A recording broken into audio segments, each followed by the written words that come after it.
आमीन बोलने वालों के लिए बोलो हालेलुया। हालेलुया। जो हालेलुया बोलकर चिल्ला रहे हैं आज खुदा का ध्यान खींच रहे हैं। हालेलुया।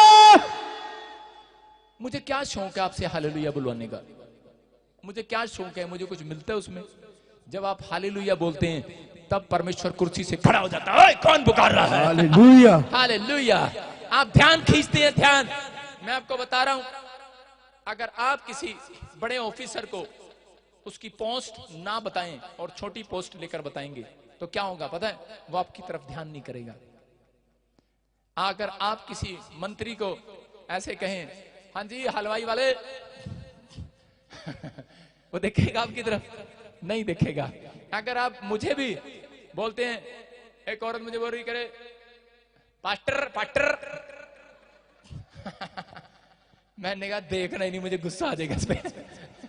एक मुझे कह रहा brother brother I live in Goa brother, मैंने कहा जा ब्रदर ब्रदर, मैं नहीं तेरा ब्रदर। मैंने उसकी ओर ध्यान नहीं किया, मैंने उसको कोई आशीर्वाद नहीं दिया। उसके बाद एक आदमी खड़ा था, बोला profit profit I received it. मैंने कहा जा तेरी नौकरी लग रही है यीशु मसीह के नाम में। हालेलुया।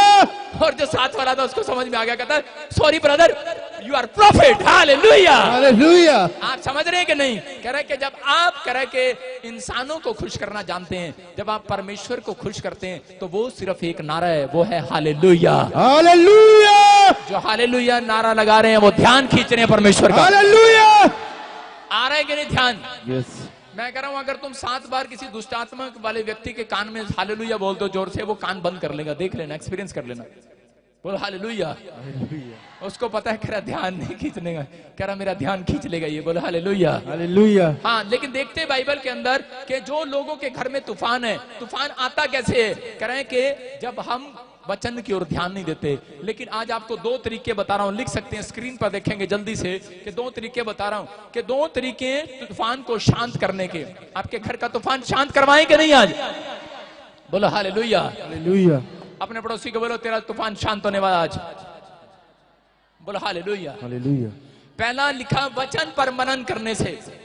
नंबर 1 कह रहा है कि वचन पर मनन करने से।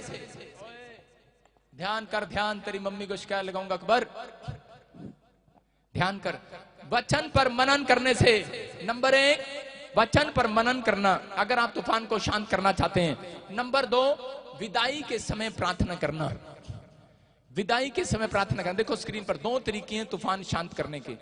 मैं कह रहा हूं बाइबल साथ लेकर चलता था, लेकिन यूदा इस्करियोती के साथ यीशु मसीह रहता था, टीचर था, लेकिन फिर भी उसके घर का तूफान नहीं खत्म हुआ, उसकी भूख खत्म नहीं हुई, उसका पैसा खत्म नहीं हुआ। वो पैसे का लालची था, लेकिन उसके जीवन की जरूरतें खत्म नहीं हुई। उसके पास ज्ञान तो था, यीशु तो था, लेकिन उसके पास कह रहा ये तरीका नहीं था। बोलो हालेलुया। हालेलुया। ये वचन पर मनन करने से। दूसरा विदाई के बाद प्रार्थना करने से। विदाई कह रहा कि पहला कह रहा वचन पर मनन करने से। कितने लोगों ने भैंस देखी? भैंस भैंस देखी किसी ने? भैंस क्या करती है? भैंस मनन करती है। अपने पड़ोसी को बोलो आज मैं भी भैंस बनूंगा थोड़ी देर के लिए। सारे बोलो हालेलुया। भैंस क्या करती है? भैंस मनन करती है। देखो भैंस जब खड़ी होती है तो उसके खोर में जब खाना डालते हैं ना, घास डालते हैं, और उस पर थोड़ा सा बूरा डाल देना, मतलब आटा, तो उसी समय वो कैसे खाती है? पूरी खाती है पूरी, और बाद में जीभ से चाटती है उसको। जीभ से पूरी खुरली चाट लेती है। कई गांव वालों को पता होगा कि भैंस अच्छे से उसको खाने के बाद फिर उसके बाद वो क्या करती है पता है? आधा घंटा टॉयलेट भी नहीं करती है, और उसके बाद वो बैठ जाती है। सीधा बैठने के बाद और फिर वो ऐसे करती है, जूक निकाल, क्या बोलते, थूक बाहर निकाल कर ऐसे जुगाली करती है। उसका मतलब पता क्या है? उसका मतलब ये कहती है मेरे मालिक ने कितना अच्छा खाना खिलाया मेरे को। सुन रहे हैं? भैंस का मतलब जुगाली का, मेरे मालिक ने कितना अच्छा खाना खिलाया मेरे को।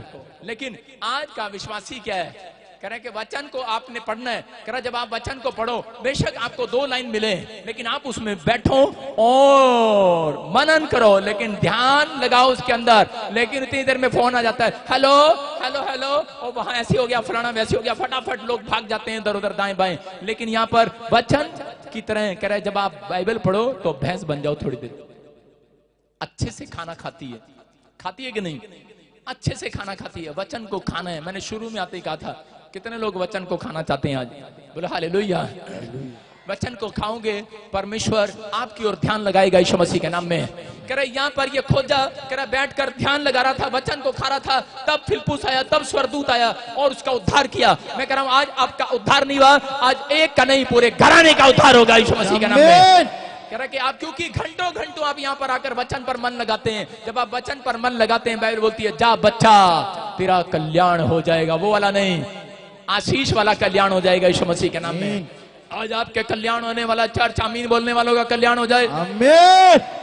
कह रहे कि आज आपको समझना है, कह रहे वचन का ज्ञान क्या करता है। नंबर 1 आपको सुरक्षा देता है, नंबर 2 वो शांति देता है, नंबर 3 आपको बचाए रखता है, बचाए रखता है। बोलो हालेलुया। आपको बचाए रखता है। एक बार ऐसा ही हुआ कि एक हरियाणा का एक पादरी था और वो उसने चर्च बनाने के लिए गांव में गया, और जब वो गांव में गया तो उसने वहां पर जाके लोगों को बोला